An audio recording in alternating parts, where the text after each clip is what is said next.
우리는 각자의 삶에서 이제 목표를 세우고 그것을 위해 이렇게 달려갑니다. 어떤 사람은 이제 출세를 목표로, 어떤 사람은 부를 축적하는 것을 목표로 살아갑니다. 그냥 적당히 벌고 우리 가족만 행복하게 지내면 좋겠다. 이게 이제 그분의 하나뿐인 인생의 이제 유일한 목표인 분도 계십니다. 이 모든 것은 그렇지만 이제 일시적인 것이고 우리가 죽으면 바로 예수님을 만나겠죠? 그래서 영원토록 예수님과 함께 살 것입니다. 인생은 우리가 들숨을 들이셨다가 숨을 내뱉지 못하면 딱 죽겠죠? 그 다음에 1초 후에 바로 천국에서 날숨을 딱 쉬면서 주님을 우리는 바로 만날 것입니다. 그러니까 이게 삶과 죽음이 되게 가까이 이렇게 붙어 있는 거거든요. 우리가 그 매일매일 죽음과 이렇게 다시 살아남을 경험하잖아요. 우리가 딱 이렇게 한밤중에 이렇게 피곤해가지고 딱 잠을 자지 않습니까? 그 다음에 그 아침에 또 이제 눈을 딱 뜨지 않습니까? 그것처럼 이게 그 뭐 7시간, 6시간 이렇게 주무시지만 사실은 우리가 자는 동안에는 기억이 없고 눈을 뜸과 동시에 그 다음날이 시작되는 것처럼 우리 삶도 마찬가지로 우리 삶은 길면은 100년이지만 영원토록 주님 나라에서 우리가 예수님과 함께 영원토록 살 것입니다. 그래서 우리 삶의 목적과 목표가 이 땅의 일시적인 것에 두는 게 아니고 영원한 하나님 나라 천국을 소망하면서 이렇게 살아야 됩니다. 우리 학창 시절에 일시적으로 재밌게 놀려고 공부를 게을리 해가지고 원하는 이렇게 그 과와 대학에 가지 못해서 이제 나머지 인생을 이제 더 선택의 폭이 적어지는 거죠. 그리고 자기가 하고 싶은 일들이 많이 축소되고 제약을 받게 되는 것처럼 우리는 일시적인 것보다는 더 그 긴 것들, 더 영원하고 본질적인 것들에 우리는 집중을 이렇게 해야 되는 것입니다. 이 신앙생활은 그래서 우리 경주와 같습니다. 이게 죽을 때까지 이렇게 삶을 마칠 때까지 마라톤과 같은 것입니다. 이렇게 100m 달리기처럼 잠깐 힘을 내고 그냥 딱 화끈하게 한번 힘 써주고 이러면 좋겠지만 그렇지 않고 우리의 인생은 마라톤과 같이 계속해서 달려 나가야 하는 것입니다. 그래서 우리는 끝까지 인내해야 됩니다. 오늘 본문 말씀 1절에도 얽매이기 쉬운 죄를 벗어버리고 인내로서 우리 앞에 당한 경주를 하며, 그러니까 인내를 해야 된다는 것입니다. 그래서 꾸준하게 그 믿음을 지켜야 됩니다. 한순간의 결단만으로 결코 되지 않는 것입니다.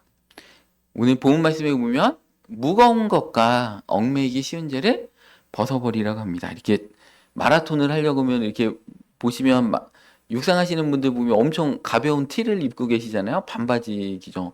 거기에 뭐 주렁주렁 막 값비싼 명품 시계를 차신 분도 없고 백을 들고 계신 분도 없고 무거운 것을 다 벗어버려야 된다는 것입니다. 우리 인생의 경주에도 우리 삶을 무겁게 하는 것, 앞으로 나아가지는데 방해가 되는 것들은 우리가 다 벗어버려야 된다는 것입니다. 여러분들 우리가 막 2박 3일로 어디 여름 휴가를 갔는데 거기 가가지고 도배가 약간 벗겨졌다고 해서 거기 가서 도배를 하고 장판을 갈고 기죠. 가스레인지를 들여놓고 막 가구를 기죠. 농을 들여놓고 이렇게 하지 않지 않습니까? 2박 3일 동안 잠깐 머물다 간다는 여행자의 의식으로 사는 것처럼 우리 인생도 마찬가지예요. 여기서 뭔가 천년만년 살 것처럼 이렇게 하면 안 된다는 것이죠. 뭐 지난 달에도 이제 그 우리 가수 송대관 씨가 돌아가셨잖아요. 79세의 나이로 이제 돌아가셨는데 막 한국 사람들한테 엄청 많은 희망을 주셨잖아요. 쨍하고 해뜰 날 돌아온다면서 막 희망을 주시고 인생은 네 박자다 막 이런 철학적인 곡도 하시고 그랬는데 갑자기 평소에 지병도 없으신데 아프셔가지고 응급실에 가셨다가 이제 돌아가셨습니다. 그래서 인생은 너무나 짧구나. 이제 주변에 이제 어렸을 때부터 제가 봤던 그런 연예인이라든지 이런 분들이 갑자기 허망하게 돌아가시는 걸 보면 우리가 이 땅의 삶은 너무나 짧고 영원한 세상을 바라보고 살아야 되겠다. 이런 생각을 많이 하게 됩니다. 이 무거운 것은 이제 벗어버리라고 했는데 반드시 죄는 아니지만 우리 삶에 무거운 것들이 이렇게 우리의 신앙생활을 방해하는 것들이 있습니다. 예를 들어 세상의 염려라든지 물질에 대한 걱정과 집착이라든지 인간관계의 갈등, 지나친 취미와 오락들.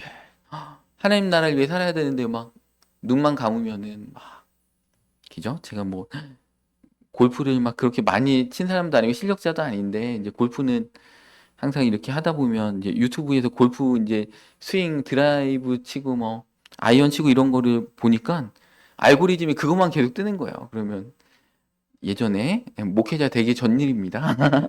그래가지고 그냥 앉아가지고 뭐 쉬는 시간에 핸드폰만 키면 이제 골프 스윙하는 거를 딱 보면서 이게 엘리베이터를 기다리면 뭐 합니까? 골프 스윙 연습하고 있고 막. 그러니까 모든 하루의 어떤 생각이 골프 스윙에 가 있는 것들. 옛날에 제가 이제 낚시를 잠깐 한 적이 있어요. 맨날 찌만 이렇게 바라보는 거죠. 몇 시간 동안 이게 민물 낚시를 막 했는데 다 물고기 생각만 하고. 그거는 이제 낚시뿐만 아니라 이제 투망치고 어항 놀 때도 마찬가지야. 막 빨리 그 여름이 되면은 막 물고기 잡으러 가야지. 매운탕 맛있게 먹어야지. 이제 어떤 지나친 어떤 취미와 오락들이 있으면 하나님 나라를 위해 생각보다는 이제 거기에 막 이렇게 집중하게 되더라고요. 그래서 내가 진짜 믿는 자들은 와 취미도 정말 이렇게 물론 제가 여러분들 운동하는 거를 지금 뭐라고 하는 거 아닙니다. 이제 제가 그렇더라. 이제 뭔가 이렇게 탁 심취하게 되게 되면 뭔가를 여러분 운동하셔야 됩니다. 등산도 하시고 골프도 치시고 하셔야 됩니다. 그래야지 몸이 이렇게 체력이 주님 주신 그 건강을 우리가 유지할 수 있는 것이지. 제가 말씀드리는 것은 주님보다 그 취미를 너무 집중하지 말라는 그 말씀을 드리는 것입니다. 그래서 우리를 이제 얽매이게 하는 것들, 이제 그런 것들을 우리가 벗어버려야 되는데, 그런 지나친 염려, 물질에 대한 사랑, 그 지나친 취미와 오락들에 빠지게 되면 우리가 하나님께 집중하지 못하게 된다는 것이죠. 그래서 우리의 마음은 그 밭과 같다고 예수님께서 비유하셨잖아요. 마가복음 4장 14절에 보면 예수님께서 이 네 가지 마음밭에 대하여 비유를 하십니다. 뿌리는 자는 말씀을 뿌리는 것이라면서 말씀이 길가에 뿌려졌다는 것은 이들을 가리킴이니 곧 말씀을 들을 때 사탄이 즉시 와서 그들에게 뿌려진 말씀이 빼앗는 것이요. 길가밭의 마음은 하나님의 말씀이 설교 시간에 들어도 뿌리를 내릴 수 없습니다. 사탄이 그 말씀을 바로 낚아채 가지고요. 예배 마치고 집에 가면서 말씀을 다 잊어버리고 그 말씀이 아무런 힘이 없고 그분의 인생을 바꾸는데 아무런 효력을 발휘하지 못한다는 것입니다. 또 두 번째로 돌밭에 뿌려졌다는 것은 이들을 가리킴이니 말씀을 들을 때 즉시 기쁨으로 받으나 그 속에 뿌리가 없어 잠깐 견디다가 말씀을 인하여 환난이나 박해가 일어날 때는 곧 넘어지는 자요. 뿌리가 미쳐 내리기 전에 신앙생활로 인해서 어려움이 있으면 신앙생활을 포기해버리는 것입니다. 또 세 번째로 가시떨기에 뿌려진 자니 이들은 말씀을 듣기는 하되 듣기는 듣는데 19절에 세상의 염려와 재물의 유혹과 기타 욕심이 들어와 말씀을 막아 결실하지 못하게 되는 자요. 네 번째로 좋은 땅에 뿌려졌다는 것은 곧 말씀을 듣고 받아 30배나 60배나 100배 결실을 하는 자니라. 그러니까 우리가 가시떨기에 밭이 되면 세상의 염려나 욕심 때문에 하나님의 말씀이 우리 삶 가운데 뿌리를 내려서 온전히 결실하지 못하게 된다는 것입니다. 그게 무거운 짐이라서 우리의 인생의 경주를 끝까지 가지 못하게 한다는 것입니다. 하나님의 말씀은 실질적인 효력이 있고 능력이 있어서 우리의 삶을 변화시킵니다. 히브리서 4장 11절 말씀에 보면 하나님의 말씀은 살아있고 활력이 있어 좌우의 날선 어떤 검보다도 예리해서 수술방의 그 의사의 그 메스보다도 더 예리해서 혼과 영과 및 관절과 골수를 우리의 영혼을 쪼개고 우리의 육체를 다 쪼개면서 또 우리의 마음과 생각을 판단하면서 우리를 변화시키는 능력이 있는데 하늘에서 아무리 폭포수와 같은 폭우가 떨어져도 우리가 그릇의 뚜껑을 엎어버리면 우리의 그릇에는 비 한 방울 들어가지 않는 것처럼 하나님의 말씀이 능력이 없는 것이 아니고 우리의 마음밭이 우리가 무거운 것을 자꾸 짊어지고 있으면 인생의 경주로 나아갈 수 없다는 것입니다. 이사야서 55장 10절 말씀에 보면 하나님의 말씀이 얼마나 대단하신가. 이는 비와 눈이 하늘로부터 내려서 그리로 되돌아가지 않는 거죠. 이렇게 비와 눈이 내렸는데 그냥 하늘로 다시 가는 게 아니고 땅을 적셔서 소출이 나게 하며 싹이 나게 하여 파종하는 자에게는 종자를 주며 먹는 자에게는 양식을 줌과 같이 내 입에서 나가는 말도 이와 같이 헛되이 내게로 되돌아오지 아니하고 나의 기뻐하는 뜻을 이루며 내가 보낸 일에 형통함이니라. 우리가 무거운 것을 벗어버리면 이 하나님의 말씀이 우리 삶에 역사를 하기 시작하는 것입니다. 우리가 성경을 읽으면서 설교 말씀을 들으면서 어떤 믿음이 올라오고 은혜를 받으면 그거를 붙잡으셔서 우리의 옥토밭에 이렇게 심으셔야 됩니다. 그럼 30배, 60배, 100배로 열매를 맺는 것이고 그것을 잡지 않으면 뭐 그런다고 되겠어? 그럼 뭐예요 그게? 우리 길가밭의 마음인 것이죠. 마귀가 그 말씀을 다 뺏어가는 것이죠. 그 말씀이 우리 마음 가운데 심길 수 있도록 우리 삶 가운데 역사할 수 있도록 그러니까 우리 삶에 어려움이 있어요. 물질 어려움, 자녀의 어려움, 가정의 어려움, 인간관계 어려움이 있는데 주님께서 그런 말씀에 딱 일단 은혜를 받는 거죠. 예수님께서 할 수 있거든이 무슨 말이냐. 믿는 자에게는 능치 못하심이 없느니라. 그러면 이게 나에게 주신 말씀이구나. 아멘 하고 딱 여러분들 마음에 심으시는 순간에 하나님께서 그 말씀을 통해서 역사를 하신다는 것입니다. 그래서 우리는 믿음으로 그 말씀이 딱 올 때 그거를 딱 아멘하고 우리 마음에 심어야 됩니다. 그러면 하늘에서 내리는 비와 눈이 헛되이 하늘로 돌아가지 않는 것처럼 하나님께서 반드시 그 말씀을 통해서 일하신다는 것입니다. 시편 107편 20절 말씀에도 하나님 역사하실 때 어떻게 하세요? 먼저 그가 그의 말씀을 보내어 그들을 고치시고 위험한 지경에서 건지시는도다. 하나님은 병든 자를 고치실 때 또 위험에 빠진 자들을 건지실 때 먼저 무엇을 하시느냐? 말씀을 보내신다는 것입니다. 그러니까 우리가 말씀을 많이 읽어야 되겠죠. 성경을 안 읽는데 하나님 말씀을 보내고 싶어도 성경을 안 읽으니까 말씀을 보내고 싶어도 말씀이 못 오는 거지 않습니까? 그러니까 말씀을 열심히 읽으시고 예배에 열심히 참석하셔서 하나님이 우리 마음에 말씀을 보내신다는 것이죠. 그 말씀을 그냥 제가 우연히 이 주제를 가지고 설교하지 않아요. 하나님 얼마나 감동을 주시고 설교할 때마다 준비할 때마다 이 말씀을 나눠야지 하면서 감동을 주시는지 모릅니다. 그것은 우리에게, 우리 교회에게, 우리 각자에게 하나님께서 말씀을 보내고 계시다. 많은 말씀들을 우리 개척하고 2년 가까이 보내고 계시는데 매주 때를 따라 돕는 은혜를 우리에게 주시기 때문에 은혜의 부자 앞에 담대히 나가라고 하시는데 이런 폭포수와 같은 놀라운 말씀이 우리 마음에 심기는데 우리 삶에 우리 가정에 과연 얼마나 놀라운 변화들이 있었는지 우리는 회개해야 될 것 같아요. 무거운 것을 다 내어버리고 그런다고 되겠어?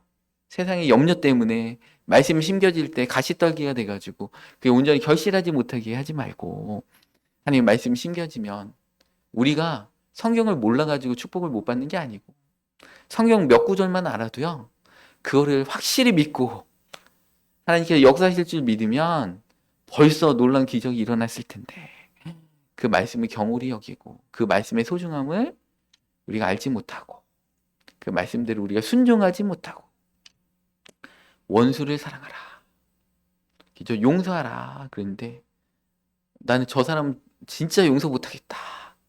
그럼 우리 삶에 역사가 안 일어나겠죠. 예수님은 용서라고 했는데 나는 용서 못하겠다. 용서라는 성경을 읽었어. 그게 뭐예요?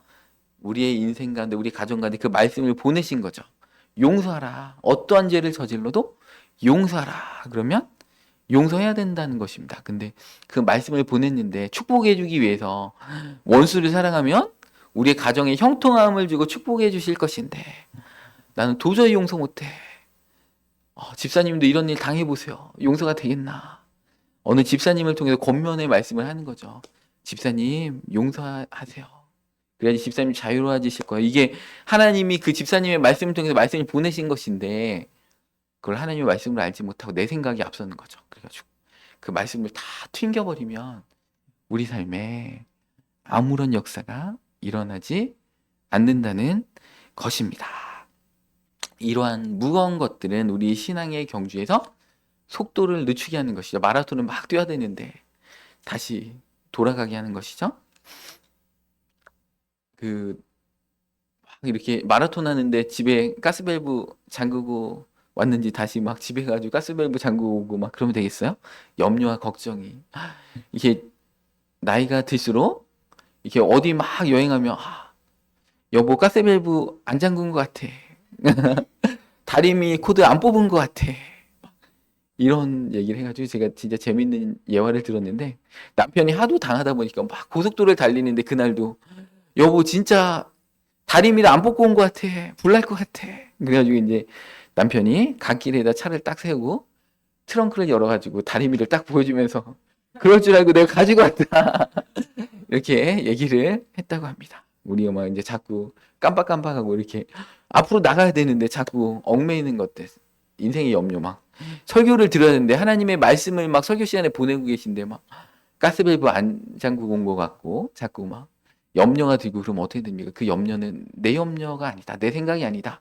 여러분들 그거를 이제 떨쳐버리시고 주님의 말씀에 집중하셔서 하나님의 말씀을 보내실 때 그걸 아멘으로 여러분의 마음에 이렇게 심으시기 바랍니다. 그래서 우리가 이런 것들, 우리를 무겁게 해서 우리 신앙의 경주를 못 나가게 하는 것들 점검하고 하나님 앞에 이렇게 내려놓아야 하는 것입니다. 또 이 얽매이기 쉬운 죄도 벗어버려라 이렇게 오늘 본문 말씀에 말씀하고 계시죠. 마라톤 선수가 다리를 묶고 뛸 수 없듯이 이 죄라는 것은 우리의 영적인 발목을 잡아가지고 우리가 온전히 이렇게 뛸 수 없도록 합니다. 그래서 우리가 반복적으로 짓는 죄가 있고 쉽게 빠지는 유혹이 있다면 우리는 그게 우리를 지치게 하고 우리를 앞으로 나아가지 못하게 하기 때문에 우리는 회개하고 집중하고 하나님께 이렇게 죄를 벗어버리면서 하나님께 집중해서 나가야 된다는 것입니다. 그래서 경주의 첫 단계는 짐을 내려놓고 가벼운 몸으로 우리 인생의 무거운 짐을 내려놓고 신앙의 경주를 온전히 달려야 됩니다. 또 오늘 본 말씀 1절에 보니까 인내로서 우리 앞에 당한 경주를 하며 그러니까 인내로서 해야 된다는 것이죠. 그래서 우리의 인생의 경주는 마라톤이라는 것입니다. 체력의 싸움도 되겠지만 어떻게 보면 인내의 싸움인 것입니다.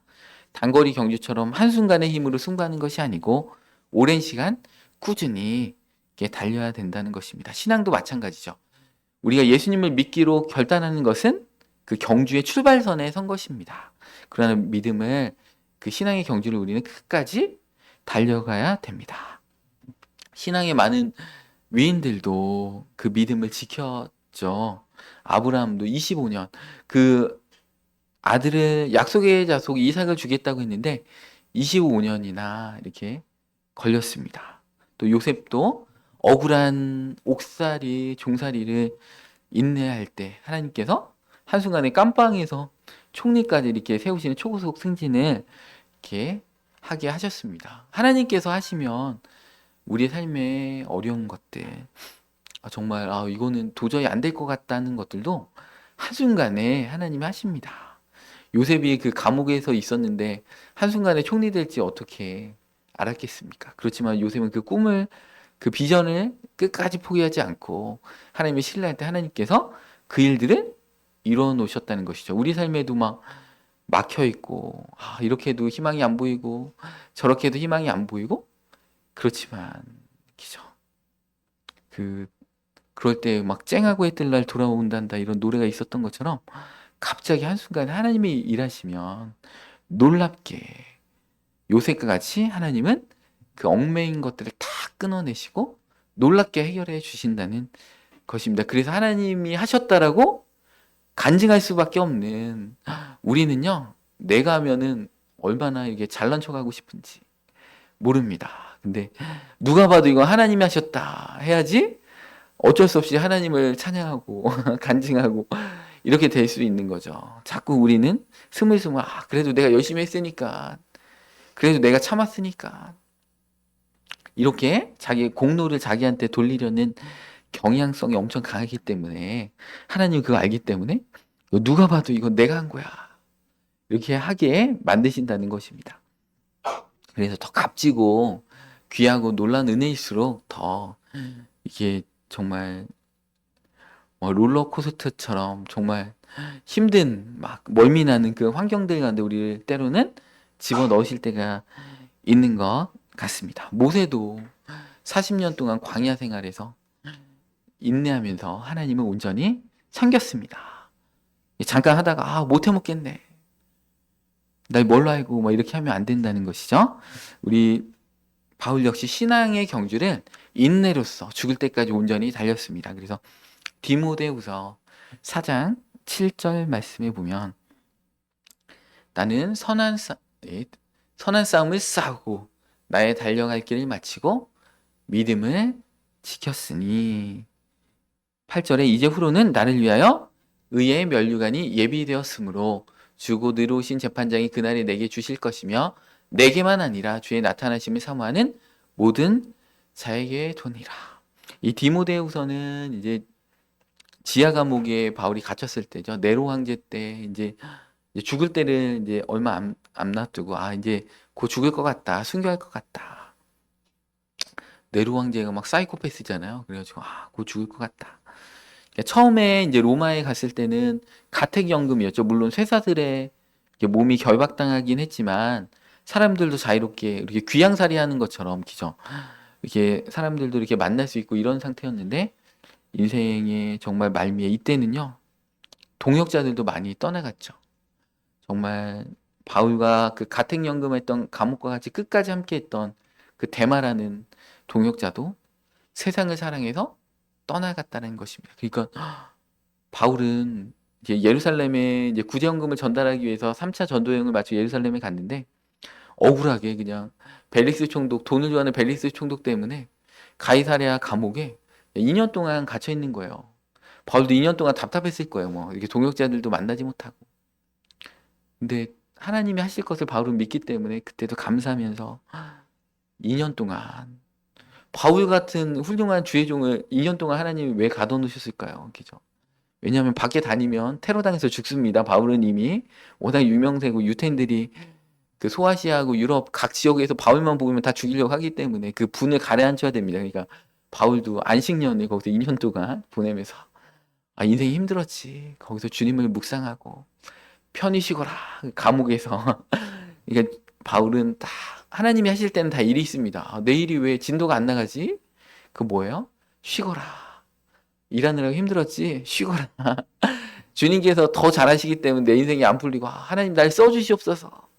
근데 다 막혔어. 그럼 쉬거라. 말씀을 읽고 기도해라. 하나님과 가까이 있어라. 그런 뜻입니다. 우리 인생에 버릴 게 하나도 없죠. 그래서 바울이 이제 풍랑을 막 돌파해가지고 이제 로마에 갔는데, 그죠? 거기서 가택연금 상태에서도 막 많은 자들이 이제 로마의 훌륭하신 분들을 막 그 시위대장까지 막 다 전도하고 막 많은 자들이 그 하나님을 믿고 예수님을 믿는 놀라운 일들이 일어났는데 이제는 네로 황제가 이제 사이코가 돼가지고 이제 바울이 지하 감옥에도 갇힙니다. 그러니까 어떻게 됩니까? 이 데마라는 훌륭한 동역자 끝까지 가택연금 감옥까지는 데마가 동행을 했는데 아리스드하고 마가 기죠 누가 이런 자들이 이제 동행했다고 이제 옥중서신 빌레몬서에 보면은 너희들은 이게 데마에게 문안하라. 이제 마가에게 요한에게 그죠? 마가에게 문하나로 막 이렇게 누가에게 문하나로 이렇게 나오잖아요. 그렇게 훌륭한 대마도 와 이제 힘든 거예요. 와 진짜 지하 감옥까지는 같이 가기 싫다. 이 아리스다고는 이제 가이사랴부터 그 배를 같이 타고 바울과 함께 그러면서 이제 이 가택연금에도 같이 갇힙니다. 그러니까 아리스다고를 보니까 야 나는 아리스다고처럼 이제 지하 감옥에 같이 가기 싫은 거죠 대만은. 그래서 대만은 세상을 사랑해서 그 기죠 나갔다고 하는 거죠. 바울이 충격받은 것 같아요. 그러니까 디모데후서 끝장에 사장에 가장 중요한데 그러니까 2장에는 아시아에 있는 모든 자들이 나를 버렸고 그러니까 바울의 임기 그 사역 말미에는 바울이 아시아에 어떤 교회가 있어요? 에베소 교회. 바울이 3년 동안 동행하면서 그 3년 동안 정말 복음을 전하면서 그렇게 부흥시켰던 에베소 교회가 그 아시아에 있잖아요. 근데 디모데후서 2장에 보면 아시아에 있는 자들이 나를 다 버렸고 그러니까 에베소 교회 그렇게 사역을 열심히 하고 버렸는데 거기 동역자들이 버렸는지 아니면 에베소 교회 전체의 교인들이 바울을 버렸는지 모르겠지만 바울은 버림을 당했습니다. 얼마나 슬펐을까. 근데도 바울은 끝까지 인생의 경주를 주님께서 함께 하시기 때문에 여러분들 신앙생활 열심히 하면요. 리더는 원래 고독한 것입니다. 하나님 나라를 위해서 하다 보면 내만 같지 않고 나 혼자 뛰는 것 같고 뒤에 아무도 같이 뛰어줘야지 힘이 나고 으쌰으쌰 하는데 그죠? 이게 새들도 막 철새들 보면은 삼각편대를 이렇게 해가지고 가야지 같이 그 자기의 힘을 막 한 3, 40%만 써도 그 같이 공중부양하면서 날아가는데 어느 순간에 나만 고생하는 것 같고 나만 이거 배신당하는 것 같고 나만 이거 열심히 하는 것 같은 그런 정말 이렇게 주중에도 제가 이제 세종 와이즈맨 우리 유치부장님께서 세종 와이즈맨 회장님이시라서 거기 이제 예배와 이제 원래 같이 참석을 이렇게 하게 됐습니다. 근데 정말 눈물 나는 말씀을 들었어요. 제가 같이 이제 YG맨 활동 열심히 하던 그 동역자들, 봉사활동 크리스찬들이